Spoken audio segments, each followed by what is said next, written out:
Hi నమస్తే, welcome to VMR logics. నేను మీ జ్యోతి. ఈ రోజు సెషన్లో మనం డిసెంబర్ మంత్కి సంబంధించి 16, 17, 18 ఈ 3 డేస్లో న్యూస్లో ఉన్న ఇంపార్టెంట్ ఇష్యూస్ అండ్ మొత్తం అన్నీ కూడా డీటెయిల్గా డిస్కస్ చేసుకుందాం. మన కరెంట్ అఫైర్స్కి సంబంధించి ఈ సెషన్లో ఇంపార్టెంట్ ఇష్యూస్ అన్నీ చూద్దాం. మైనారిటీ హక్కుల దినోత్సవం అంటే మైనారిటీ రైట్స్ డే. ప్రతి ఒక్క డే, ఏ డే న్యూస్లోకి వచ్చినా మనం దానికి సంబంధించి ఇంపార్టెన్స్ ఎలా చూస్తామండి, అది అసలు దేనికి సంబంధించింది అండ్ దాని యొక్క థీమ్ ఏంటి, థీమ్ ఖచ్చితంగా చూసుకోవాలి. థీమ్ అంటే ఇతివృత్తం ఏ ఇతివృత్తం మీద ఈ సంవత్సరం యొక్క ఆ దినోత్సవం జరుపుకుంటున్నారు అని చెప్పేసి. ఓకేనా, ఇక్కడ చూడండి, మైనారిటీ హక్కుల దినోత్సవం పేరులోనే అర్థమవుతుంది.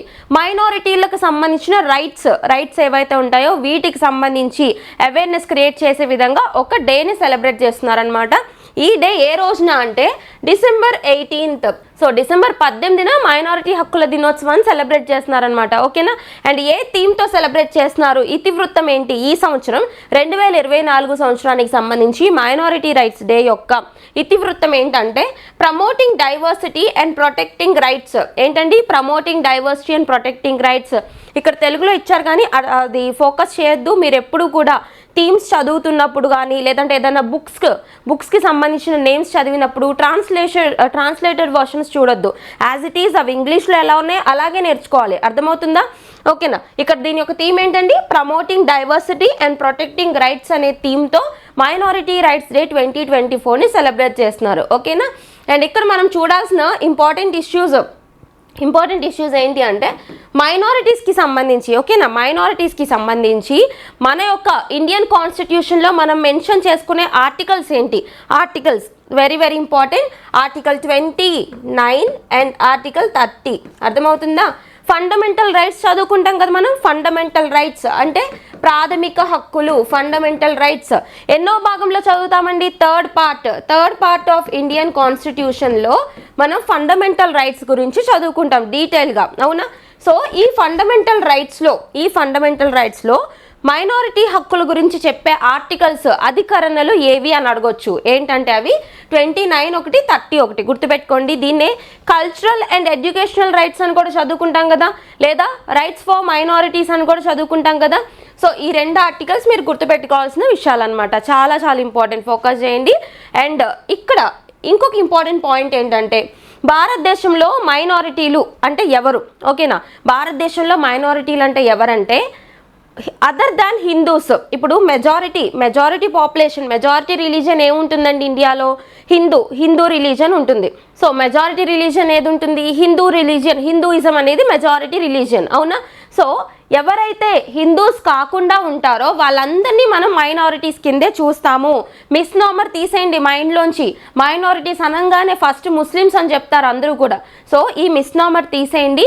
మైనారిటీలు అంటే హిందూస్ కాకుండా ఉన్న అన్ని మతాలు కూడా మనకి మైనారిటీస్ కిందనే వస్తాయి. ఓకేనా, హిందూస్ కాకుండా ఉన్నవి అంటే ఎన్ని మతాలు ఉన్నాయి మనకి? ఇంకా ఇప్పుడు మోస్ట్ ప్రామినెంట్గా ఏమున్నాయి చెప్పండి మైనారిటీస్కి సంబంధించి? ముస్లిమ్స్ ఉన్నారా? Muslims, Christians. Okay, Muslims, Christians, తర్వాత బుద్ధిస్ట్ అంటే బుద్ధిజం అవలంబించేవారు, తర్వాత Jains, Sikhism follower, Parsis or Zoroastrians అని కూడా అంటారు వీళ్ళని. జొరాస్ట్రియన్స్. ఓకేనా, సో ఈ పాయింట్స్ గుర్తుపెట్టుకోండి. మైనారిటీలు అంటే ఈ 6 మతాలకి సంబంధించి వస్తారు. మరి ముస్లిమ్స్ని మైనారిటీలు అనుకోవడానికి అసలు ఎందుకు ఆస్కారం వచ్చింది జనాలకి అంటే ఇక్కడ చూడండి, ఈ 6 మైనారిటీలు నేను చెప్పాను కదా, వీళ్ళలో కూడా అధిక సంఖ్యలో ఉండే మైనారిటీలు ఎవరు అంటే ముస్లిమ్స్. ఓకే, మీకు పర్సంటేజ్ ప్రకారం చెప్తే అర్థమవుతుంది. ఇక్కడ చూడండి, హిందూస్ మెజారిటీ రిలీజన్ అని చెప్పా అంటే మనం 100% కింద తీసుకుంటే ఈ 100%లో నియర్లీ 84%, ఎంత 84% హిందూసే ఉంటారు. ఓకేనా, ఈ 84% కాకుండా రిమైనింగ్ ఉన్న 16%లో 16%లో ఈ మైనారిటీలు అందరూ ఉంటారనమాట. ఓకే, అయితే ఇప్పుడు ముస్లిమ్స్ సంఖ్య ఎంత? ఈ 16%లో ముస్లిమ్స్ యొక్క శాతం ఎంత అంటే నియర్లీ 14.2%. అర్థమవుతుందా మీకు? సో అందుకనే మనం అందరూ కూడా ఒక మిస్నామర్ అనమాట, మైనారిటీలు అనగానే ముస్లిమ్స్ అనుకుంటారు, కానీ కాదు. ఇక్కడ ముస్లిమ్స్తో పాటు ఇంకా ఉన్నారు మైనారిటీస్. కాకపోతే మైనారిటీల్లోనే అత్యధిక సంఖ్యలో ఉన్న వాళ్ళు ఎవరంటే ముస్లిమ్స్ అనమాట. ఓకేనా? సో ఈ పాయింట్స్ అన్ని ఫోకస్ చేయండి. మీకు స్టేట్మెంట్స్ వైజ్ అడిగే ఛాన్స్ ఉంటుంది. మైనారిటీ హక్కుల దినోత్సవం అంటే మనం డిసెంబర్ 18న సెలబ్రేట్ చేసుకుంటాం. ఏ థీమో చూడండి, భారత రాజ్యాంగంలోని ఏ ఆర్టికల్స్ మైనారిటీల గురించి చెప్తుంది అంటే 29 and 30 మైనారిటీస్ యొక్క రైట్స్ గురించి, హక్కుల గురించి చెప్పే ఆర్టికల్స్ అనమాట. ఓకేనా? Moving to the next concept. లోక్సభలో 129వ రాజ్యాంగ సవరణ బిల్లును ప్రవేశపెట్టిన కేంద్రం మనం ఆల్రెడీ చూసాం. ఏంటి? జమిలీ ఎన్నికలు అని చెప్పేసి మనకి ఎప్పటి నుంచి అయితే ఈ కాన్సెప్ట్ న్యూస్లోకి వచ్చిందో అప్పటి నుంచి మీకు అప్డేటెడ్ ఇస్తూనే ఉన్నా నేను. అవునా? అసలు జమిలీ ఎన్నికలు అంటే ఏంటి? 1 నేషన్ 1 ఎలక్షన్ అని చదువుకున్నాం మనం. ఏంటి? 1 నేషన్ 1 ఎలక్షన్ అంటే ఒకే దేశంలో ఒకే ఎన్నిక. అంటే ఏంటి మీనింగ్? ఇప్పుడు లోక్సభ స్థానాలు ఏవైతే ఉంటాయో మన దేశంలోని లోక్సభ స్థానాలకి, అలాగే ప్రతి రాష్ట్రానికి సంబంధించి ఉన్న లెజిస్లేటివ్ అసెంబ్లీస్ ఏవైతే ఉంటాయో రాష్ట్రాలకే కాదు, మనకి మొత్తం ఉన్న కేంద్రపాలిత ప్రాంతాల్లో మొత్తం ఎన్ని ఉన్నాయి? యూనియన్ టెరిటరీస్ 8 కేంద్రపాలిత ప్రాంతాలు ఉన్నాయి. ఆ 8లో కూడా శాసనసభ ఉన్న ఆ 8 కేంద్రపాలిత ప్రాంతాల్లో కూడా శాసనసభ ఉన్న కేంద్రపాలిత ప్రాంతాలు ఎన్ని అంటే at present as of now 3 ఉన్నాయి. ఏంటవి శాసనసభ ఉన్న కేంద్రపాలిత ప్రాంతాలు ఏంటి? 3 చెప్పండి. Delhi, Puducherry and finally Jammu and Kashmir. Very very important. మనకి 2019లో ఎప్పుడైతే ఆర్టికల్ 370 ఆఫ్ ఇండియన్ కాన్స్టిట్యూషన్ని రిపీల్ చేసిన తర్వాత, రిపీల్ అంటే ఏంటి? తీసేయడం అనమాట, తొలగించడం. డెలీట్ అన్న పదాలు వాడొద్దు. ఓకేనా?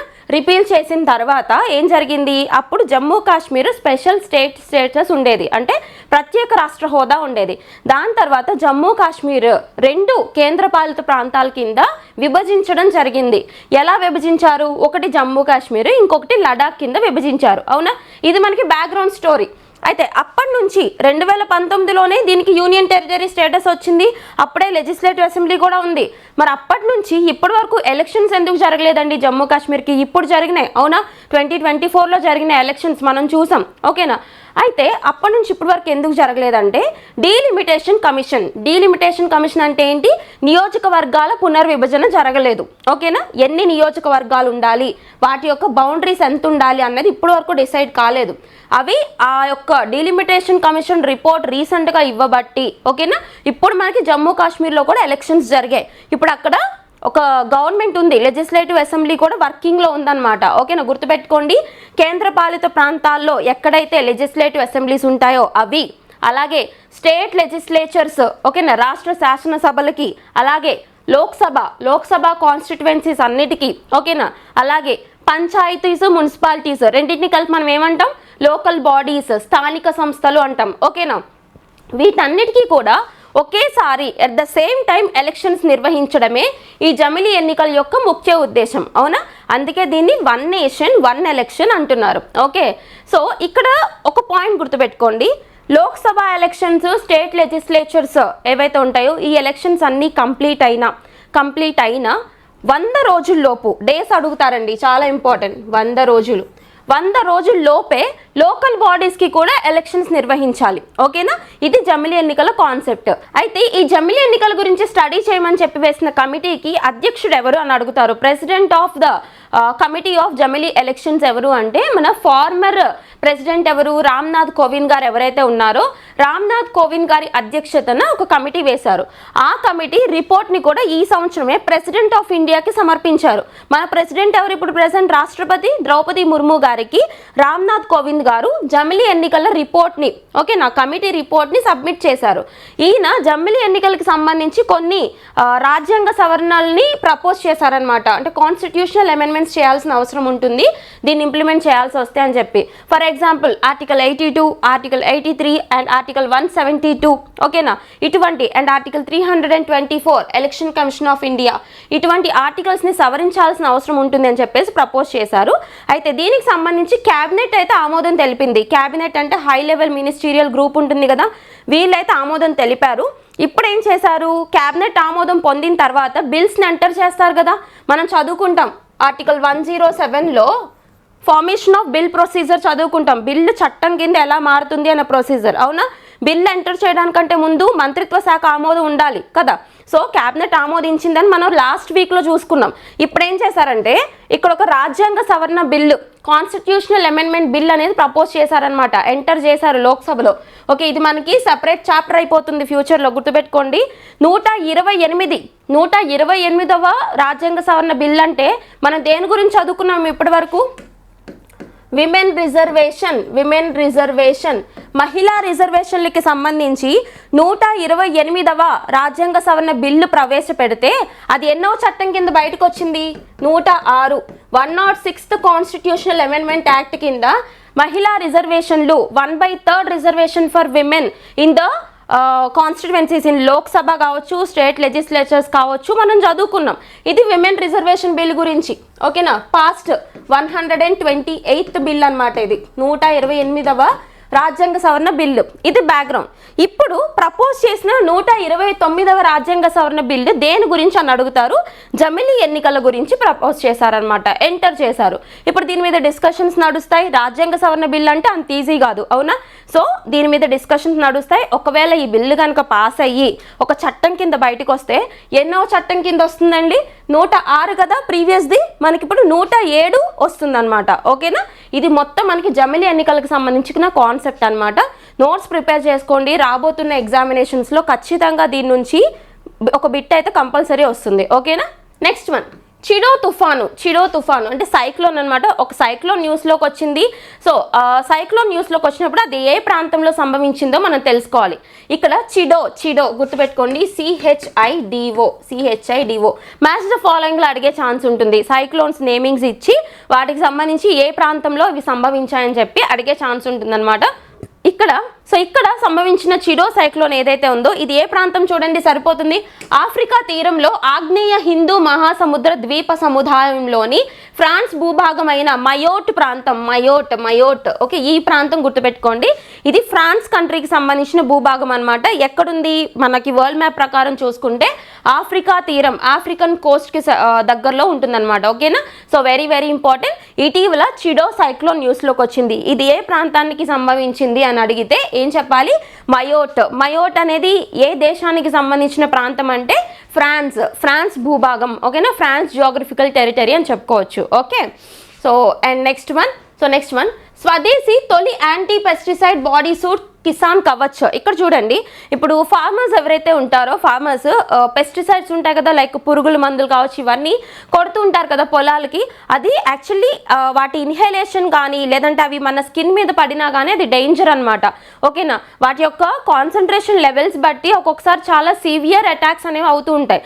సో ఇటువంటి ప్రమాదాల నుంచి ఫార్మర్స్ని తప్పించడానికి ఇక్కడ యాంటీ పెస్టిసైడ్ బాడీ సూట్, ఓకేనా, యాంటీ పెస్టిసైడ్ బాడీ సూట్స్ని డెవలప్ చేస్తూ న్యూస్లోకి వచ్చారు. ఒకసారి చూద్దాం మనం.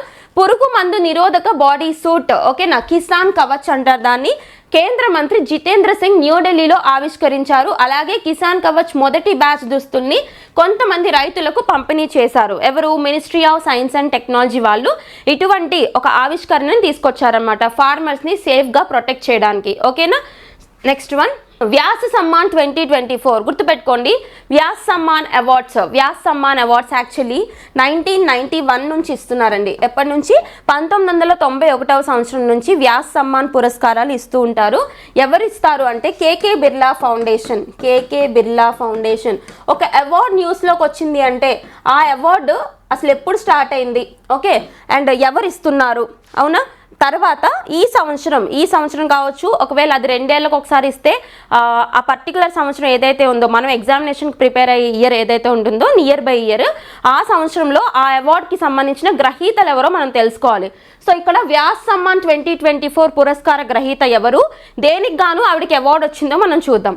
ఓకేనా, Suryabala wins 34th Vyas Samman for her novel.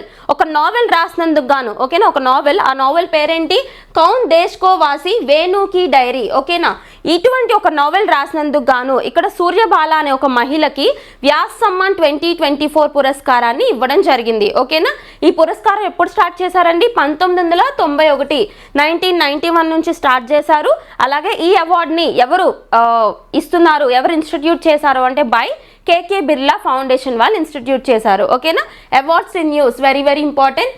And next one, Jagdeep Dhankhar పై అభిశంసన నోటీసు తిరస్కరణ. మనం ఆల్రెడీ డిస్కస్ చేశాం కదా, మన వైస్ ప్రెసిడెంట్ ఎవరైతే ఉంటారో, ఉపరాష్ట్రపతి ఎవరైతే ఉంటారో, ఈయన రాజ్యసభ చైర్మన్ కింద కూడా వ్యవహరిస్తారు కదా. అవునా, మనం చదువుకుంటాం ఇండియన్ కాన్స్టిట్యూషన్లో ఇంపార్టెంట్ ఆర్టికల్ అనమాట. ఏంటండి, మన vice president of India will be the ex officio chairperson to the Rajya Sabha అని చెప్పేసి మనం చదువుకుంటాం. పదవి రీత్యా వైస్ ప్రెసిడెంట్గా ఎవరైతే ఉంటారో, ఉపరాష్ట్రపతిగా ఎవరైతే ఉంటారో వాళ్ళే, లేదంటే ఆయనే రాజ్యసభకు సంబంధించిన చైర్పర్సన్గా వ్యవహరిస్తారు. రాజ్యసభ చైర్మన్కి ఎలక్షన్స్ ఉండవు, లోక్సభ స్పీకర్కి ఎలక్షన్స్ ఉంటాయి, రాజ్యసభ చైర్మన్కి ఎలక్షన్స్ ఉండవు. ఎందుకంటే వైస్ ప్రెసిడెంట్ ఎవరుంటారో వాళ్ళే రాజ్యసభ చైర్మన్ కింద వ్యవహరిస్తారు. అవునా. సో ఇక్కడ జగదీప్ ధన్కర్ గారు ఎవరైతే రాజ్యసభ చైర్మన్ కింద వ్యవహరిస్తున్నారో ఈయన మీద అభిశంసన తీర్మానాన్ని ఇటీవల అపోజిషన్ పార్టీ వాళ్ళు ప్రవేశపెట్టారు. ఓకేనా. అంటే ఈయన రిమూవ్ చేయడానికి ఒక తీర్మానం, ఒక రిజల్యూషన్ ఎంటర్ చేశారనమాట. గుర్తుపెట్టుకోండి, హిస్టారికల్గా రాజ్యసభ చైర్మన్ మీద అభిశంసన తీర్మానాన్ని ఇప్పటి వరకు ఎవరు ప్రవేశపెట్టలేదు. ఓకేనా. ఇది ఫస్ట్ టైం కాబట్టి వెరీ వెరీ ఇంపార్టెంట్, గుర్తుపెట్టుకోండి. అయితే వీళ్ళు ఎంటర్ చేసిన తీర్మానం ఏంటి అవన్నీ మనం చూసాం కదా. ఇప్పుడు న్యూస్లోకి ఎందుకు వచ్చింది అంటే ఈయన మీద ఎంటర్ చేసిన తీర్మానం వీగిపోయింది. ఓకేనా, దాన్ని కొట్టివేశారనమాట. అంటే ఈయనే రాజ్యసభ చైర్పర్సన్ కింద కొనసాగుతారు. ఓకేనా, ఈ పాయింట్ గుర్తుపెట్టుకోండి, సరిపోతుంది. ఓకే, మనకి రాజ్యసభ చైర్పర్సన్ గురించిన ఆర్టికల్స్ మనం 89 and 90లో చూసాం. ఎక్స్క్లూజివ్లీ 89 రాజ్యసభ చైర్మన్ గురించి, డిప్యూటీ చైర్మన్ గురించి చెప్తుంది. అండ్ మనకి ఆర్టికల్ 90లో రెసిగ్నేషన్ గురించి చెప్తుంది అనమాట. ఓకేనా, ఈ ఆర్టికల్స్ చూసుకోండి. యూనియన్ గవర్నమెంట్లోని లెజిస్లేచర్లో మనం చదువుకుంటాం, శాసన శాఖకు సంబంధించి. Okay. And next one, Vijay Diwas December 16th ఇంకొక ఇంపార్టెంట్ డే న్యూస్లోకి వచ్చింది. ఇదేంటంటే విజయ్ దివస్ December 16న విజయ్ దివస్ మనం సెలబ్రేట్ చేసుకుంటాం. ఏంటి విజయ్ దివస్ అంటే గుర్తుపెట్టుకోండి, 1971లో, ఈ స్క్రిప్ట్ చూడాల్సిన అవసరం లేదు, స్టోరీ వినండి మీకే అర్థమైపోతుంది కాన్సెప్ట్. 1971వ సంవత్సరం ఇంపార్టెన్స్ ఏంటి మనం చాలాసార్లు డిస్కస్ చేసుకున్నాం. ఇండియా బంగ్లాదేశ్ లిబరేషన్ వార్ ఏదైతే ఉందో 1971లో జరిగిందనమాట. అంటే ఏంటి, బంగ్లాదేశ్ పాకిస్తాన్ నుంచి ఫ్రీడమ్ కోరుకుంటూ చేసిన వార్. దానికోసం మనం సపోర్ట్ చేసాం అనమాట, బంగ్లాదేశ్ కోసం మనం సపోర్ట్ చేసాం, పాకిస్తాన్కి అగేన్స్ట్గా యుద్ధం చేసాం. ఇండో పాక్ వార్ 1971 రీజన్ ఏంటి అంటే ఇదే రీజన్ అనమాట, బంగ్లాదేశ్ ఫ్రీడమ్ కోసం మనం సపోర్ట్ చేసాం. ఓకేనా. అయితే 1971లో December 16th ఏదైతే ఉందో, సో ఈ December 16th ఏదైతే ఉందో మనం పాకిస్తాన్ పైన విజయం సాధించామన్నమాట. ఓకేనా, అప్పుడు బంగ్లాదేశ్కి ఫ్రీడమ్ వచ్చింది. సో గుర్తుపెట్టుకోండి, ఈ యొక్క విక్టరీకి కమెమరేట్ చేసుకుంటూ December 16th ఏదైతే ఉందో దీన్ని ఇరు దేశాలు, ఒకటి ఇండియా ఇంకొకటి బంగ్లాదేశ్, రెండు కూడా విజయ్ దివస్ కింద సెలబ్రేట్ చేసుకుంటాయి. వాళ్ళు విజయ్ దివస్ అని చెప్పేసి చెప్తారు, మనం విజయ్ దివస్ అనేసి చెప్తామన్నమాట. ఓకేనా. అండ్ ఇక్కడ ఇంకో పాయింట్ మీరు లింక్ చేసుకోవచ్చు, ఆపరేషన్ 2 ఆపరేషన్స్ న్యూస్లో ఉంటాయండి ఇది వచ్చినప్పుడు. అదేంటంటే ఆపరేషన్ ట్రైడెంట్, ఇంకొకటి operation Python.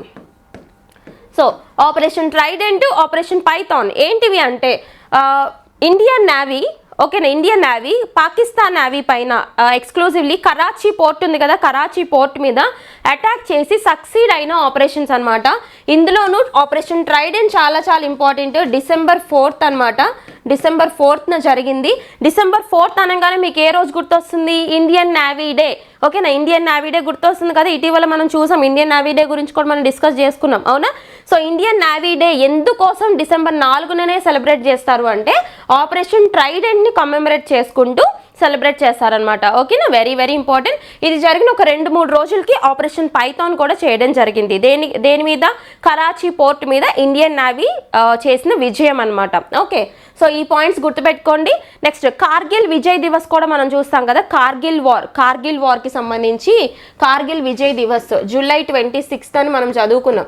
July 26, 1999. Kargil war ఏ సంవత్సరం, 1999. ఓకేనా, పాకిస్తాన్కి అగేన్స్ట్గా చేసిన వార్ కార్గిల్ వార్. సో ఏ రోజైతే మనం విజయం సాధించామో అది July 26th. ఆ రోజునే మనం కార్గిల్ విజయ్ దివస్ కింద సెలబ్రేట్ చేస్తాం. సో డిఫరెన్స్ చూడండి, కన్ఫ్యూజ్ అయ్యేవన్నీ కూడా మీకు పక్కనే చెప్తున్నాను. విజయ్ దివస్ అంటే మనకి December 16. ఓకేనా, కార్గిల్ విజయ్ దివస్ అంటే July 26th అనమాట. ఓకేనా. నెక్స్ట్ బృహస్పతి ఉపగ్రహమైన ఐవాపై నిత్యం జ్వలించే అగ్నిపర్వతాలు. సో ఇక్కడ గుర్తుపెట్టుకోండి, బృహస్పతి అంటే ఏంటి, ప్లానెట్స్లో మనకి బృహస్పతి అంటే జూపిటర్ ఓకేనా. జూపిటర్ యొక్క ఉపగ్రహం అంటే ఏంటండి, శాటిలైట్. ఓకే, జూపిటర్ యొక్క శాటిలైట్, ఆ శాటిలైట్ పేరేంటి, ఐవా అనేది దేనికి సంబంధించిన శాటిలైట్ అంటారు, జూపిటర్కి సంబంధించిన ఉపగ్రహం అనమాట. ఓకేనా, అంటే జూపిటర్ని మానిటర్ చేసే శాటిలైట్. సో ఈ ఐవా ఏదైతే ఉందో దీని మీద, ఓకే, ఇదొక న్యాచురల్ శాటిలైట్ అనమాట, దీని మీద ఎప్పుడు కూడా అగ్నిపర్వతాలు విస్ఫోటనం చెందుతూనే ఉన్నాయంట. ఓకేనా, సో ఇలా కంటిన్యూస్గా ఈ శాటిలైట్ మీద అగ్నిపర్వతాలు విస్ఫోటనం చెందడానికి రీజన్ ఏంటి అని చెప్పేసి ఇటీవల నాసా వాళ్ళకి సంబంధించిన Juno spacecraft mission reason ని వెలికి తీసింది. ఓకేనా, ఏంటి, ఇటీవల జూపిటర్కి సంబంధించిన న్యాచురల్ శాటిలైట్ ఏదైతే ఉందో దాని పేరు ఏంటండి, ఐవా. ఈ ఐవా మీద కంటిన్యూస్గా వాల్కానిక్ ఎరప్షన్స్ అనేవి అవుతున్నాయంట, అగ్నిపర్వతాలు విస్ఫోటనం చెందుతున్నాయి.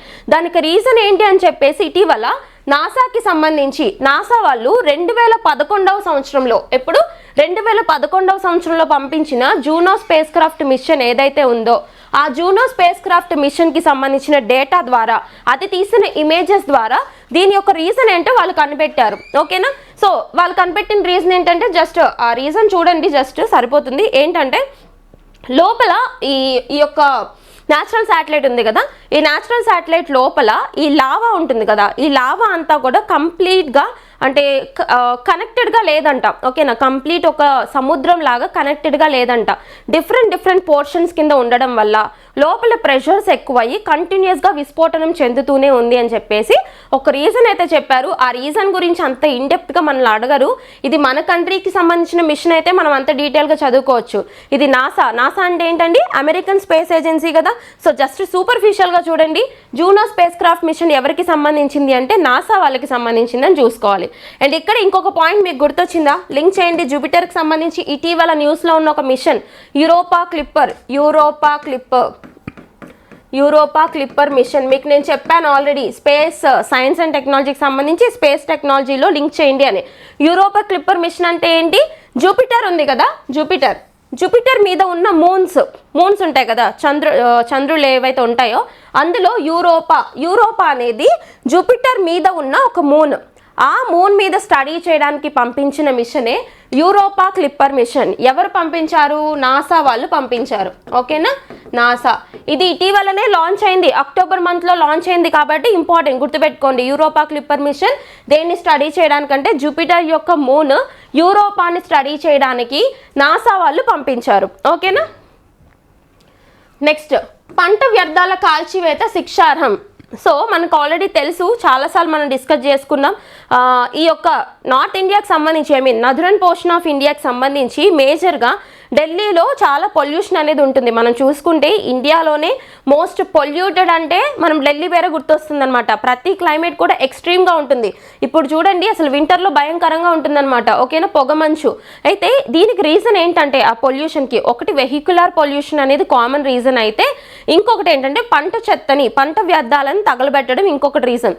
ఏంటి పంట వ్యర్థాలు తగలబెట్టడం అంటే, ఢిల్లీ చుట్టూరు అబ్జర్వ్ చేయండి, ఏ స్టేట్స్ ఉంటాయి, మోస్ట్ హైలీ అగ్రికల్చరల్ స్టేట్స్ ఉంటాయి. అవునా, ఈ యొక్క వ్యవసాయం ఎక్కువగా అభివృద్ధి చెందిన రాష్ట్రాలు పంజాబ్, హర్యానా, ఉత్తరప్రదేశ్, రాజస్థాన్, ఈ రాష్ట్రాలు ఉంటాయి. అయితే ఇక్కడ మన సదరన్ పోర్షన్ ఆఫ్ ఇండియా కావచ్చు, రిమైనింగ్ పార్ట్స్లో కావచ్చు, ఏం చేస్తారు, పంట కాలం కంప్లీట్ అయ్యాక, హార్వెస్టింగ్ సీజన్ కంప్లీట్ అయిన తర్వాత ఈ పంట చెత్తను మొత్తం కూడా నార్మల్గా ఈ పశుగ్రాస్యం కింద వాడడము, ఇట్లా లేదంటే బయోమాస్ కింద కన్వర్ట్ చేయడం, ఇట్లాంటివి చేస్తూ ఉంటారు. కానీ అక్కడ ఏం చేస్తారంటే కుప్పల కింద వేసి తగలబెడతారనమాట. పంట చెత్త మొత్తాన్ని కూడా కుప్పల కింద వేసి తగలబెడతారు. ఇలా తగలబెట్టడం వల్ల ఏం జరుగుతుందంటే, మీకు అర్థమవుతుందా, సెంట్రల్ పోర్షన్లో ఢిల్లీ ఉంటుంది, చుట్టూరు కూడా ఈ స్టేట్స్ ఉంటాయి, ఇట్లా రాజస్థాన్ కానీ యూపీ కానీ ఇటువంటి స్టేట్స్ ఉంటాయి అన్నమాట. సో ఇప్పుడు వీళ్ళందరూ కూడా పంట చెత్తను తగలబెడుతూ ఉంటే ఏం జరుగుతుంది, ఈ యొక్క స్మోక్ ఏదైతే ఉంటుందో ఇదంతా కూడా సెంట్రల్ పోర్షన్లో ఉన్న ఢిల్లీ పైన కాన్సన్ట్రేట్ అవుతుంది. ఓకే, ఇట్లా ఢిల్లీ పైన కాన్సన్ట్రేట్ అవ్వడం వల్లనే ఢిల్లీలో ఎక్కువగా పొల్యూషన్ అనేది ఉంటుందన్నమాట. ఓకేనా, సో ఇక్కడ ఏం జరిగిందంటే, ఆల్రెడీ ఇటీవల మనం చూసుకుంటే ఒక 1 year బ్యాక్ అట్లా justice Madan B Lokur committee అని చెప్పేసి ఒక కమిటీ వేశారు. దేనికి సంబంధించి, దీని గురించి స్టడీ చేయమని చెప్పేసి. ఏంటి, Madan B Lokur committee, Madan B Lokur committee former justice of Supreme Court అనమాట ఆయన. సో ఆయన అధ్యక్షతలో ఒక కమిటీ అయితే ఇది వరకు వేశారు. అయితే ఈ పాయింట్స్ కూడా లింక్ చేసుకోండి. ఆల్రెడీ యూనియన్ గవర్నమెంట్ని హెచ్చరించింది సుప్రీంకోర్టు, దీని మీద ఏమైనా యాక్షన్ తీసుకోండి సీరియస్గా అని చెప్పేసి. ఇప్పుడు మళ్ళీ ఏం చేశారంటే ఇటువంటి పంట చెత్తని తగలబెట్టడం అనేది శిక్షార్హం, ఖచ్చితంగా పనిషబుల్ అఫెన్స్. ఇక మీదట ఇలాగా ఎవరైనా చేస్తే వాళ్ళని వదిలిపెట్టరు అని చెప్పేసి సుప్రీంకోర్టు ఒక స్టేట్మెంట్ ఇవ్వడం జరిగింది. అట్లా ఇది మనకి న్యూస్లోకి వచ్చిందనమాట. దీన్ని మనం రైట్ టు లైఫ్ కింద కూడా చూడొచ్చు. Article 21, okay, article 21 right to life అని మనం చదువుకుంటాం కదా ఇండియన్ కాన్స్టిట్యూషన్లో. ఫండమెంటల్ రైట్స్లో రైట్ టు లైఫ్ అంటే ఏంటి? జీవించే హక్కులో భాగంగా మనం క్లీన్ ఎన్వైర్న్మెంట్, ఫ్రెష్ ఎన్వైర్న్మెంట్లో ఉండడం కూడా మన జీవించే హక్కులో భాగమే అనమాట. ఓకేనా? సో దానికి సంబంధించి Subhash Kumar versus union of India case చూస్తాము. ఓకేనా? ఈ పాయింట్స్ అన్ని లింక్ చేయండి. భారత రాజ్యాంగంలో ఆర్టికల్ 21 కింద మనం దీన్ని చూసుకోవచ్చు అనమాట, ఈ ఆర్టికల్ని. ఓకేనా? అండ్ నెక్స్ట్ వన్, జల్ వాహక్ పథకం. ఇక్కడ జల్ వాహక్ స్కీమ్ అని చెప్పేసి ఒక స్కీమ్ న్యూస్లోకి వచ్చింది. ఇది ఏ మంత్రిత్వ శాఖకి సంబంధించిన స్కీమ్ అంటే ministry of ports, shipping and waterways. ఏంటండి? Ministry of ports, shipping and వాటర్వేస్కి సంబంధించిన ఒక పథకం అనమాట. అయితే ఈ పథకం ఏంటంటే ఇన్లాండ్ వాటర్వేస్ ఉంటాయి కదా, ఓకేనా, అంతర్గత జలమార్గాలు. ఈ అంతర్గత జలమార్గాల్లో కూడా ట్రాన్స్పోర్టేషన్ ఫెసిలిటీస్ని పెంపొందించే విధంగా, రవాణా ఫెసిలిటీస్, సరుకు రవాణాగా ఏదైతే ఉంటుందో దీన్ని పెంపొందించే విధంగా ఒక పథకాన్ని తీసుకొచ్చారు. అదే జలవాహక్ పథకం అనమాట. సో డైరెక్ట్గా అడుగుతారు, జలవాహక్ పథకం యొక్క ఉద్దేశం ఏంటి, ఇది ఏ మంత్రిత్వ శాఖ పరిధిలోకి వస్తుంది అంటే ministry of ports, shipping and waterways పరిధిలోకి వస్తుంది. ఇన్లాండ్ వాటర్వేస్లో, అంతర్గత జలమార్గాల్లో సరుకు రవాణాని పెంపొందించడమే దీని యొక్క ఉద్దేశం. ఓకేనా? Transportation facilities. సో ఇందులో భాగంగా 3 కార్గో నౌకల్ని ప్రారంభించారంట. నెక్స్ట్ వన్ వచ్చేసి మనకి యాక్చువల్లీ అంతర్గత జలమార్గాలు చాలా ఇంపార్టెంట్. మీకు ఎకానమీ పోర్షన్లో చూస్తారు కదా, ఎకానమీ పోర్షన్లో ట్రాన్స్పోర్టేషన్, ఇన్ఫ్రాస్ట్రక్చర్, ట్రాన్స్పోర్టేషన్ అని ఒక చాప్టర్ ఉంటుంది. ఆ ట్రాన్స్పోర్టేషన్లో, వాటర్ ట్రాన్స్పోర్టేషన్లో ఇన్లాండ్ వాటర్వేస్ గురించి మనం చదువుకుంటాం. ఏ జలమార్గాలు ఏ నదుల మీద ఉన్నాయి, అలాగే ఏ రాష్ట్రాల్లో అవి ఉన్నాయి, వాటి యొక్క పొడవు ఎంత. ఓకేనా? ఇటువంటివి చాలా ఇంపార్టెంట్ అండి. కాబట్టి జలవాహక్ పథకం చదువుకున్నప్పుడు అంతర్గత జలమార్గాలు ఏమున్నాయో కూడా మనం చూసుకోవాలి. ఓకేనా? ఇందులో కూడా ఆంధ్రప్రదేశ్ రాష్ట్ర అభ్యర్థులు ఫోకస్ చేయండి, మీకు రాబోతున్న ఎగ్జామినేషన్స్లో అడిగే ఛాన్స్ ఉంటుంది. జాతీయ జలమార్గం 4 కృష్ణా నదిలో ఉంటుందన్నమాట. విజయవాడ, ముక్త్యాల పరిధిలో ఉంటుంది. దీని యొక్క పొడవు వచ్చేసి 1095 కిలోమీటర్స్ ఉంటుందన్నమాట ఆంధ్రప్రదేశ్ రాష్ట్రానికి సంబంధించి. ఓకే, మిగతావన్నీ కూడా చూడండి, మీకు సెంట్రల్ ఎగ్జామినేషన్స్ ఏవైతే ఉంటాయో వాటిలో అడిగే ఛాన్సెస్ ఉంటాయి. Next, international Migrants day. ఓకేనా? మైగ్రెంట్స్ అంటే ఏంటి? వలసదారులు. ఇలా ఇంటర్నేషనల్ మైగ్రెంట్స్ డే ఒకటి మనం సెలబ్రేట్ చేసుకుంటాము. ఓకేనా? అంటే మైగ్రెంట్స్కి సంబంధించి అవేర్నెస్ కల్పించే ఒక దినోత్సవం అనమాట. ఏ రోజున సెలబ్రేట్ చేస్తామని అడుగుతారు? డిసెంబర్ 18. మైనారిటీ రైట్స్ డే అంటే డిసెంబర్ 16. ఓకే, మైగ్రెంట్స్ డే ఏ రోజు అండి? డిసెంబర్ 18 మనం సెలబ్రేట్ చేసుకుంటాం. ఓకే, విజయ్ దివస్ అంటే డిసెంబర్ 16 మనం చూసాం, అవునా? సో అన్ని లింక్ చేయండి. International Migrants Day is observed every year on December 18 to raise awareness about the rights and challenges face by migrants worldwide. ప్రపంచవ్యాప్తంగా ఉన్న మైగ్రెంట్స్ ఎవరైతే ఉంటారో, వలసదారులు, వాళ్ళందరూ ఫేస్ చేసే ప్రాబ్లమ్స్ని అడ్రస్ చేయడానికి, అలాగే వాళ్ళకి అవగాహన కల్పించడానికి ఇటువంటి ఒక దినోత్సవాన్ని, అంతర్జాతీయ వలసదారుల దినోత్సవాన్ని డిసెంబర్ 18న సెలబ్రేట్ చేస్తున్నారనమాట. ఓకేనా? సో దీనికి సంబంధించి థీమ్ చూడండి, అసలు ఎవరు ఎప్పటి నుంచి స్టార్ట్ చేశారో చూద్దాం. థీమ్ వచ్చేసి 2024 సంవత్సరం ఇతివృత్తం ఏంటి మైగ్రెంట్స్ డేకి సంబంధించి అంటే honouring the contributions of migrants and respecting there rights. ఓకేనా? మైగ్రెంట్స్ యొక్క హక్కులను కూడా సంరక్షించాలి అన్న ఇతివృత్తంతో 2024 సంవత్సరం మైగ్రెంట్స్ డేని మనం సెలబ్రేట్ చేస్తున్నాం. ఓకే, అండ్ ఇది ఎప్పటి నుంచి స్టార్ట్ చేశారు? మైగ్రెంట్స్ డేని ఎప్పటి నుంచి స్టార్ట్ చేశారంటే యునైటెడ్ నేషన్స్ వాళ్ళు పాస్ చేసిన తీర్మానం ప్రకారం, రిజల్యూషన్ ప్రకారం 1999. ఎప్పుడండి? 1999 నుంచి ఇంటర్నేషనల్ మైగ్రెంట్స్ డేని మనం సెలబ్రేట్ చేస్తున్నాం. 1999 అంటే మీకు ఏమైనా గుర్తొచ్చిందా? ఈ క్లాస్లో చెప్పాను నేను. కార్గిల్ వార్ జరిగిన సంవత్సరం 1999. కార్గిల్ విజయ్ దివస్ జూలై 26. ఓకేనా? లింకప్ చేయండి పాయింట్స్. 1999. నెక్స్ట్ వన్, ఐఎస్ఏలో చేరిన Moldova. So very important concept. Renewable ఎనర్జీలో భాగంగా, పునరుత్పాదక ఇంధన వ్యవస్థల్లో భాగంగా మనం సోలార్ ఎనర్జీ అనేది చాలా ఫోకస్ చేసాం. అంటే సౌర విద్యుత్ని చాలా అంటే అవేర్నెస్ తీసుకురావడానికి చాలా కార్యక్రమాలు చేస్తున్నాం. దానికి సంబంధించి ఇంటర్నేషనల్ సోలార్ అలయన్స్ కూడా ఒకటి ఎస్టాబ్లిష్ చేశాము. ఓకేనా, 2015 కాప్ సదస్సు, కాన్ఫరెన్స్ ఆఫ్ పార్టీస్ సమ్మిట్ 21 ఏంటండి కాప్ 21 ఎప్పుడు జరిగింది? 2015వ సంవత్సరంలో జరిగింది. ఎక్కడ జరిగింది? ప్యారిస్లో జరిగింది. ప్యారిస్ అంటే ఎక్కడ? ఫ్రాన్స్లో. ఓకేనా, ఈ పాయింట్స్ గుర్తుపెట్టుకోండి.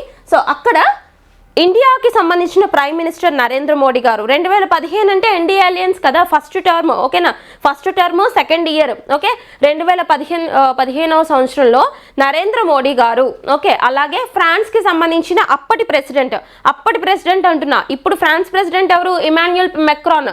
కానీ అప్పుడు ఫ్రాన్స్కి సంబంధించి 2015లో ప్రెసిడెంట్ అంటే హాలాండ్ పేరు గుర్తు రావాలి. సో వీళ్ళిద్దరూ కలిసి ఇనిషియేషన్ తీసుకొని, ఓకేనా, ఒక ఇనిషియేషన్ తీసుకొని ఇంటర్నేషనల్ సోలార్ అలయన్స్ ఒకటి ఉంటే బాగుంటుంది, అంతర్జాతీయ సౌర కూటమి ఒకటి ఉంటే బాగుంటుంది, ఈ సోలార్ ఎనర్జీకి సంబంధించి పెట్టుబడులు పెరుగుతాయి, అలాగే ఇన్స్టాలేషన్ కెపాసిటీస్ పెరుగుతాయని చెప్పేసి ఇండియా హెడ్ క్వార్టర్స్గా, ఇది important point, international solar alliance యొక్క హెడ్ క్వార్టర్స్ ఎక్కడ అంటారు? హర్యానా. ఇండియాలో కూడా హర్యానా. ఎగ్జాక్ట్ లొకేషన్ వచ్చి గురుగ్రామ్ అని గుర్తుపెట్టుకోవాలి. ఓకే, ఇక్కడ స్టార్ట్ చేశారు. ఇది మనకి ఇంపార్టెంట్ పాయింట్, అర్థమవుతుందా? సో అయితే ఈ ఇంటర్నేషనల్ సోలార్ అలయన్స్లో కంప్లీట్ మెంబర్షిప్ తీసుకున్న కంట్రీస్, ఓకే, కంప్లీట్గా మెంబర్షిప్ తీసుకున్న కంట్రీస్ 120 కంట్రీస్ ఉన్నాయి. ఎన్నండి? 120. అయితే ఈ ఇంటర్నేషనల్ సోలార్ అలయన్స్లో ఫ్రేమ్వర్క్ని సైన్ చేసిన కంట్రీస్ ఎన్ని ఉన్నాయంటే 120 కంట్రీస్ ఉన్నాయి. అందులో కూడా కంప్లీట్ మెంబర్షిప్ తీసుకున్న కంట్రీస్ ఇప్పటి వరకు 104 దేశాలు ఉన్నాయి. ఎన్ని ఉన్నాయి? 104 దేశాలు. ఏంటండి? కంప్లీట్ మెంబర్షిప్ తీసుకున్నవేమో 104 దేశాలు, ఫ్రేమ్వర్క్ని సైన్ చేసిన కంట్రీస్ 120 దేశాలు. డిఫరెన్స్ అర్థమవుతుందా? అయితే ఈ కంప్లీట్ మెంబర్షిప్ తీసుకున్న దేశాలు 104 అని చెప్పాను కదా, ఇప్పుడు కొత్తగా 105వ దేశం కూడా న్యూస్లోకి వచ్చింది. సో ఐఎస్ఏలో కంప్లీట్ మెంబర్షిప్ తీసుకున్న 105వ దేశంగా న్యూస్లోకి వచ్చింది మాల్డోవా. గుర్తుపెట్టుకోండి, వెరీ వెరీ ఇంపార్టెంట్, మాల్డోవా. ఓకేనా, 104వది ఏంటంటే ప్రీవియస్ది 104 వచ్చేసి అర్మేనియా. ఓకేనా, సో ఇది ఇంపార్టెంట్ పాయింట్, ఫోకస్ చేయండి. అండ్ నెక్స్ట్ వన్ వచ్చేసి ఇక్కడ మన ఈ యొక్క గ్యాంజెస్ డాల్ఫిన్ ఏదైతే ఉంటుందో, ప్లాటనిస్టా గ్యాంజెటికా అని పిలుస్తారు కదా, ఏంటండి దాని యొక్క సైంటిఫిక్ నేమ్ ఏంటి? Ganges dolphin scientific name platanista gangetica. దీనికి సంబంధించి మొట్టమొదటిసారి ట్యాగింగ్ చేయడం జరిగింది. ఓకేనా, ఈ యొక్క గ్యాంజెస్ డాల్ఫిన్కి ట్యాగింగ్ చేస్తూ మొట్టమొదటిసారి న్యూస్లోకి వచ్చారు ministry of forest, environment and climate చేంజ్కి సంబంధించి మంత్రిత్వ శాఖ వాళ్ళు. అయితే ఈ గ్యాంజెస్ డాల్ఫిన్కి ఏ రాష్ట్ర పరిధిలో వచ్చే గంగా నది దగ్గర రివర్ ట్యాగింగ్ చేశారని అడుగుతారు? అస్సాం అని గుర్తుపెట్టుకోండి. ఓకేనా, అస్సాం. ఓకే, ఒకసారి ఇమేజ్ చూడండి, మీకు అర్థమవుతుంది. India conducts first ever Ganges river dolphin tagging in Assam. ఓకేనా, అస్సాంలో రివర్ ట్యాగింగ్ చేయడం జరిగింది గ్యాంజెస్ డాల్ఫిన్కి. అయితే ఇలా చేయడం వల్ల మెయిన్ ఉద్దేశం ఏంటంటే, సో ఏదైతే మన కంట్రీకి సంబంధించిన నేషనల్ అక్వాటిక్ యానిమల్ ఉందో, గ్యాంజెస్ డాల్ఫిన్ ఉందో, దీనికి సంబంధించి సంపూర్ణ సమాచారాన్ని సేకరించడమే ఈ రివర్ ట్యాగింగ్ యొక్క మెయిన్ ఉద్దేశం అనమాట. ఓకేనా, ఇప్పుడు అది ఎక్కడికి వెళ్తుంది, దాని లైఫ్ హ్యాబిటెట్స్ ఏంటి, అన్నీ కూడా మానిటర్ చేయబడతాయి. Okay, very very important, focus చేయండి. అస్సాం రాష్ట్ర పరిధిలో ఉండే గంగా నది పరివాహక ప్రాంతంలో ఒక డాల్ఫిన్కి ట్యాగింగ్ చేశారనమాట ministry of forest, environment and climate change వాళ్ళు. ఓకేనా, పర్యావరణ మంత్రిత్వ శాఖ. నెక్స్ట్, తెలంగాణ పోలీసులకు జాతీయ డిజిటల్ ట్రాన్స్ఫర్మేషన్ అవార్డు. సో డైరెక్ట్గా గుర్తుపెట్టుకోండి, ఇటీవల 15వ నేషనల్ డిజిటల్ ట్రాన్స్ఫర్మేషన్ అవార్డు, జాతీయ డిజిటల్ ట్రాన్స్ఫర్మేషన్ అవార్డు అనేది ఎవరికి దక్కింది అంటే, రీజనల్ ఇష్యూస్లో చాలా చాలా ఇంపార్టెంట్, తెలంగాణ అభ్యర్థులు ఫోకస్ చేయండి. తెలంగాణ పోలీస్ డిపార్ట్మెంట్ వాళ్ళకి ఈ యొక్క 15th national digital transformation award అనేది కైవసం చేసుకున్నారు. ఓకేనా, very very important. Next one, Vanuatu ద్వీప దేశంలో భారీ భూకంపం. ఇక్కడ ఒక సివియర్ మ్యాసివ్ ఎర్త్క్వేక్ అనేది రావడం జరిగింది. ఎక్కడంటే వనువాటు ఐలాండ్ నేషన్ అన్నమాట. ఇక్కడ ఒక ఎర్త్క్వేక్ అనేది హిట్ చేసింది. ఒకసారి చూద్దాము. దక్షిణ పసిఫిక్ మహాసముద్రంలోని ద్వీప దేశం వనువాటులో భారీ భూకంపం సంభవించింది. రిక్టర్ స్కేల్ పై భూకంప తీవ్రత 7.3గా నమోదైందంట. ఓకేనా, ఎంత దాని యొక్క తీవ్రత ఎంతండి? 7.3గా నమోదైంది రిక్టర్ స్కేల్ మీద అని చెప్తున్నారు. మనం చూస్తాం కదా రిక్టర్ స్కేల్ అని చెప్పేసి, ఏదైతే ఈ భూకంప భూకంపాలకు సంబంధించిన తీవ్రతను కొలుస్తారు, దాన్ని రిక్టర్ స్కేల్ అని పిలుస్తారు కదా. సో ఫోకస్ చేయండి. అండ్ ఇక్కడ మనం చూడాల్సిన ఇంకొక పాయింట్ ఏంటంటే జాగ్రఫికల్గా కూడా మనం చూసుకోవాలి. వనువాటు ఐలాండ్స్ అనేవి ఎక్కడ ఉంటాయంటే మీకు ఇక్కడ ఆల్రెడీ చెప్పాం కదా, దక్షిణ పసిఫిక్ మహాసముద్రం సదరన్ పోర్షన్ ఆఫ్ పసిఫిక్ ఓషన్లో ఉంటాయి. ఇక్కడ చూడండి మీకు మ్యాప్లో అర్థమవుతుంది. ఇదేంటి అర్థమైందా? ఆస్ట్రేలియా. సో ఇదేంటి అర్థమైందా? ఆస్ట్రేలియా అనమాట. ఓకేనా? ఆస్ట్రేలియా సమీపంలోని వనువాటు ఐలాండ్స్ ఇక్కడ ఉంటాయి. వనువాటు ఐలాండ్స్ ఇది southern portion of Pacific ocean. మ్యాప్లో చూడండి అర్థమవుతుంది. పసిఫిక్ ఓషన్కి దక్షిణ ప్రాంతంలో వనువాటు ఐలాండ్స్ ఉంటాయి. మీకు ఇక్కడ దగ్గరలో ఈ సోలమన్ ఐలాండ్స్, ఫిజీ, తర్వాత తువాలు ఐలాండ్స్, తర్వాత ఈ యొక్క కిరిబాటి ఐలాండ్స్ ఇవన్నీ కూడా ఇక్కడే ఉంటాయి అనమాట. ఓకేనా? వీటిని మనం కోరల్ ఐలాండ్స్ అని కూడా పిలుస్తూ ఉంటాం. ఓకేనా? గుర్తుపెట్టుకోండి. ఈ వనువాటు ఐలాండ్స్ ఎక్కడ ఉంటాయండి? సదరన్ పోర్షన్ ఆఫ్ పసిఫిక్ ఓషన్లో ఉంటాయి. ఇక్కడ ఒక భూకంపం సంభవించింది. ఎంత మ్యాగ్నిట్యూడ్ ఇది ఇంపార్టెంట్ కాదు, దాని లొకేషన్ ఇంపార్టెంట్. జాగ్రఫికల్గా మీరు లింక్ చేసుకోవాలి మ్యాప్ పాయింటింగ్లో. ఓకేనా? Next one, Modi to travel to Kuwait this weekend, first visit by an Indian Prime Minister since 1981. 1981వ సంవత్సరం తర్వాత భారతదేశ ప్రధానమంత్రి కువైట్ని విజిట్ చేయడం ఇదే మొదటిసారంట. ఓకేనా? అంటే ఇప్పుడు మీకు ఏమర్థమవుతుంది? మన ప్రైమ్ మినిస్టర్ నరేంద్ర మోడీ గారు కువైట్ని విజిట్ చేయబోతున్నారనమాట. ఓకేనా? So 21st and 22nd visit చేశారు. అండ్ దీనికి సంబంధించిన అగ్రిమెంట్స్ ఏమన్నా ఉన్నాయా? సో ఈ పాయింట్ మనం ఎలా చూసుకోవచ్చు అంటే ఇటీవల ఏ గల్ఫ్ కంట్రీని మన ప్రధానమంత్రి నరేంద్ర మోడీ గారు విజిట్ చేశారు అంటే కువైట్ అని గుర్తుపెట్టుకోవాలి. ఓకేనా? వీటికి సంబంధించి ఏమైనా ఒప్పందాలు ఉంటే వాటికి సంబంధించి మనం డిస్కస్ చేద్దాము డీటెయిల్గా. ఇంతవరకు మాత్రం గుర్తుపెట్టుకోండి, 1981 సంవత్సరం తర్వాత ఇప్పటి వరకు ఏ ప్రైమ్ మినిస్టరు కువైట్ వెళ్ళలేదు కాబట్టి ఇప్పుడు నరేంద్ర మోడీ గారు వెళ్ళారు కాబట్టి అడిగే ఛాన్స్ ఉంటుందన్నమాట. Okay, next one, national testing agency 2025 పరీక్షల్లో మార్పులు తీసుకురానున్న కేంద్రం. ఒకటే పాయింట్ గుర్తుపెట్టుకోండి, ఎన్టీఏలో సంస్కరణలు, ఎన్టీఏ రీఫార్మ్స్ అని చెప్పేసి మనం చూసుకున్నాం.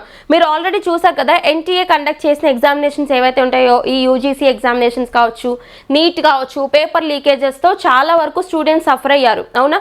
ఇది చాలా పెద్ద కాంట్రవర్సీ కూడా అయింది. ఆ టైంలో ఈ ఎన్టీఏలో రీఫార్మ్స్ తీసుకురావాలని చెప్పేసి ఒక కమిటీ కూడా వేశారు.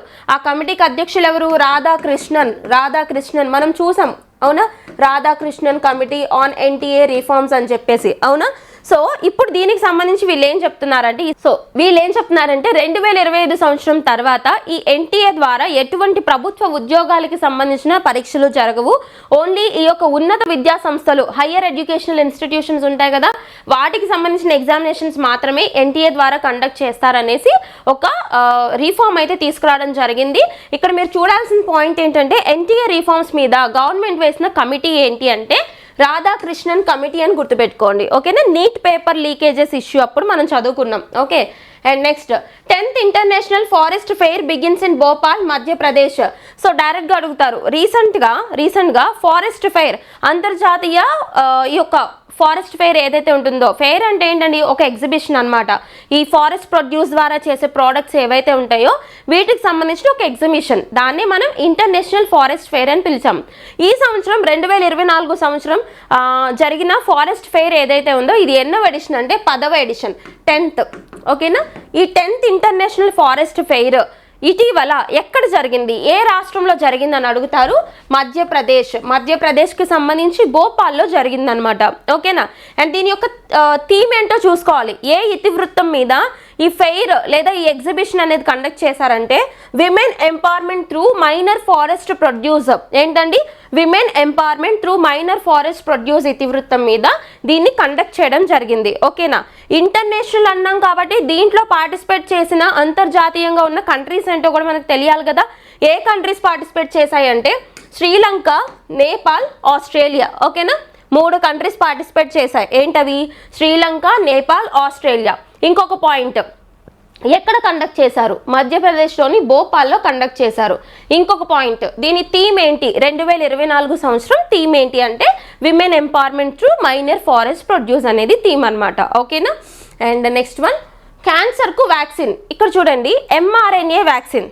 ఇటీవల క్యాన్సర్కి ఎంఆర్ఎన్ఏ, ఆర్ఎన్ఏ అంటే ఏంటండి రైబో న్యూక్లిక్ యాసిడ్, ఎంఆర్ఎన్ఏ ఆధారిత వ్యాక్సిన్ని తయారు చేస్తూ న్యూస్లోకి వచ్చిన కంట్రీ ఏది అని అడుగుతారు.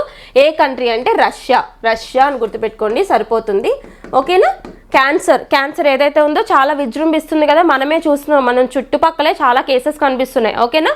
ఇటువంటి క్యాన్సర్కి ఎంఆర్ఎన్ఏ టీకా ఆధారిత ఏదైతే ఉందో, సో ఇటువంటి క్యాన్సర్కి ఎంఆర్ఎన్ఏ బేస్డ్ వ్యాక్సిన్ తయారు చేస్తూ న్యూస్లోకి వచ్చిన కంట్రీ ఏంటి అంటే రష్యన్ కంట్రీ అని గుర్తుపెట్టుకోండి. ఓకేనా.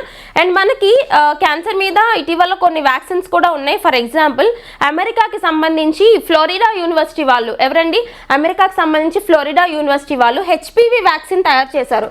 హెచ్పివి వ్యాక్సిన్ అంటే ఏంటి, సర్వైకల్ క్యాన్సర్ ఉంటుంది కదా, మేజర్గా విమెన్లో ఎక్కువగా సంభవించేవి cervical cancer, uterus cancer, breast cancers ఇవే ఎక్కువగా ఉన్నాయి విమెన్లో.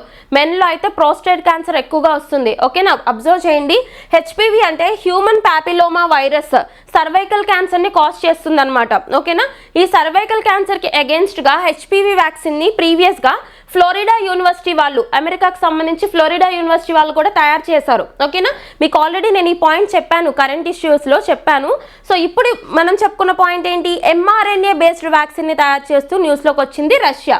ఈ 2 పాయింట్స్ చూడండి, క్యాన్సర్కి సంబంధించి వ్యాక్సినేషన్ చాలా చాలా ఇంపార్టెంట్ అనమాట. ఓకేనా. నెక్స్ట్, జనవరి నుంచి ఉత్తరాఖండ్లో యూసీసీ అమలు. UCC uniform civil code article 44 very very important. ఉమ్మడి పౌర స్మృతి. ఓకేనా. అంటే ఏంటి, మొత్తం ఇప్పుడు ఎలా అయితే క్రిమినల్ చట్టాలు మొత్తం దేశం అంతటా రిలీజియన్తో సంబంధం లేకుండా క్రిమినల్ చట్టాలన్నీ ఒకే విధంగా వర్తిస్తాయో, అదే విధంగా సివిల్ చట్టాలు కూడా, సివిల్ నేరాలకు అదే విధంగా రిలీజియన్తో సంబంధం లేకుండా అందరికీ ఒకే విధంగా వర్తింపజేయాలన్నదే యూనిఫామ్ సివిల్ కోడ్ కాన్సెప్ట్, ఉమ్మడి పౌర స్మృతి అంటారు. దీన్ని మనకి రాజ్యాంగం ఆర్టికల్ 44లో డిస్కస్ చేస్తుందండి. ఆర్టికల్ 44 అంటే 4th పార్ట్లోని directive principles of state policy, ఉమ్మడి పౌర స్మృతి, ఆదేశిక సూత్రాలు, నిర్దేశిత నియమాలు అంటాం కదా, డైరెక్టివ్ ప్రిన్సిపల్స్ ఆఫ్ స్టేట్ పాలసీలో ఆర్టికల్ 44లో యూనిఫామ్ సివిల్ కోడ్ గురించి మనం చదువుకుంటాం. అవునా. సో మనం ఆల్రెడీ చూసాం, దీనికి సంబంధించి ఒక కమిటీ వేశారు, రంజనా ప్రకాష్ దేశాయ్ కమిటీ. ఆ కమిటీ ఇచ్చిన రిపోర్ట్ ప్రకారం యాక్సెప్ట్ చేశారు, ఆ రిపోర్ట్ని యాక్సెప్ట్ చేశారు. యూనిఫామ్ సివిల్ కోడ్ని తీసుకురావాలని కూడా వీళ్ళు ఆమోదించారు, ఉత్తరాఖండ్ వాళ్ళు. అయితే ఇది ఎప్పటి నుంచి అమల్లోకి వస్తుందంట మనకి, ఎప్పటి నుంచి అంట చూడండి. సో రాబోతున్న జనవరి, ఇప్పుడు జనవరి వస్తుంది కదా, జనవరి 1, 2025 నుంచి యూనిఫామ్ సివిల్ కోడ్ని తీసుకొచ్చిన మొట్టమొదటి రాష్ట్రంగా ఉత్తరాఖండ్ రాష్ట్రం న్యూస్లోకి వచ్చిందనమాట. ఓకేనా. Very very important, the first state in India to implement uniform civil code. First state అంటున్నా నేను. ఓకేనా, కన్ఫ్యూజ్ అవ్వద్దు. మనకి గోవా ఉంది కదా మేడం, గోవా కూడా యూనిఫామ్ సివిల్ కోడ్ ఉందిగా అంటే, గోవాలో ఉన్న యూనిఫామ్ సివిల్ కోడ్ మనం తీసుకొచ్చింది కాదండి. ఓకేనా. అది పోర్చుగీస్ వాళ్ళు వెళ్ళిపోతూ అక్కడ ఉన్న యూనిఫామ్ సివిల్ కోడ్ వాళ్ళు ఇంకా కంటిన్యూ చేస్తున్నారు. అది ఇండియన్ గవర్నమెంట్కి సంబంధించిన యూనిఫామ్ సివిల్ కోడ్ కాదు. కాబట్టి స్టేట్మెంట్స్లో అడిగితే గుర్తుపెట్టుకోండి, Uttarakhand is the first state to implement uniform civil code according to union government. ఓకేనా. ఈ పాయింట్ చాలా చాలా ఇంపార్టెంట్. దీని మీద వేసిన కమిటీకి అధ్యక్షులు ఎవరు అంటే జస్టిస్ రంజనా ప్రకాష్ దేశాయ్. జస్టిస్ రంజనా ప్రకాష్ దేశాయ్. ఓకేనా. ఈవిడ ఒక జస్టిస్ అనమాట. మీకు ఇందాక నేను చెప్పాను కదా, delimitation commission of Jammu Kashmir అని చెప్పేసి, ఆ కమిషన్కి కూడా హెడ్ జస్టిస్ రంజనా ప్రకాష్ దేశాయ్ గారే ఉంటారు. Okay. Next, sword of honour. Ayodhya's Ram Mandir project awarded sword of honour by British Safety Council. ఇటీవల బ్రిటిష్ సేఫ్టీ కౌన్సిల్ ద్వారా, ఓకేనా, బ్రిటిష్ సేఫ్టీ కౌన్సిల్ ద్వారా స్వార్డ్ ఆఫ్ ఆనర్ పురస్కారాన్ని తీసుకుంటూ న్యూస్లోకి వచ్చిన టెంపుల్ ఏంటి అంటే మనకి ఉత్తరప్రదేశ్కి సంబంధించి అయోధ్య రామ్ మందిర్ ప్రాజెక్ట్ అనమాట. ఓకేనా. సో డైరెక్ట్గా అడిగే ఛాన్స్ ఉంటుందండి. సింగిల్ స్టేట్మెంట్ క్వశ్చన్స్ అనమాట ఇట్లాంటివి. జస్ట్ చూస్తే ఒక మార్క్ వచ్చేస్తుంది. ఓకే. నెక్స్ట్, మనకి బలగంకి సంబంధించిన మొగిలయ్య గారు ఎవరైతే ఉన్నారో అప్పట్లో అనారోగ్య సమస్యలతో బాధపడ్డారు కదా, సో ఆయన ఇటీవల మరణిస్తూ వార్తల్లో నిలిచారు. ఫోకస్ చేయండి. ఓకేనా. ఇంపార్టెంట్ పర్సన్ కదా, ఒకసారి చూడండి సరిపోతుంది. రీజనల్ ఇష్యూస్లో అడిగే ఛాన్స్ ఉంటుంది. తెలంగాణకు సంబంధించిన రీజనల్ ఇష్యూస్లో ఎక్కువగా మూవీస్ గురించి అడుగుతున్నారు ఇటీవల, కొంచెం అవార్డ్స్ వచ్చిన మూవీస్కి సంబంధించి, దానికి సంబంధించిన ఫేమస్ పర్సన్స్ గురించి. ఓకేనా. ఆ విధంగా ఫోకస్ చేయండి. Okay. So that's all about today's session. ఇంకా మిస్సెలేనియస్గా ఏమన్నా మిస్ అయితే నెక్స్ట్ సెషన్లో కవర్ చేద్దామండి. Don't worry. Until then keep learning and thank you so much.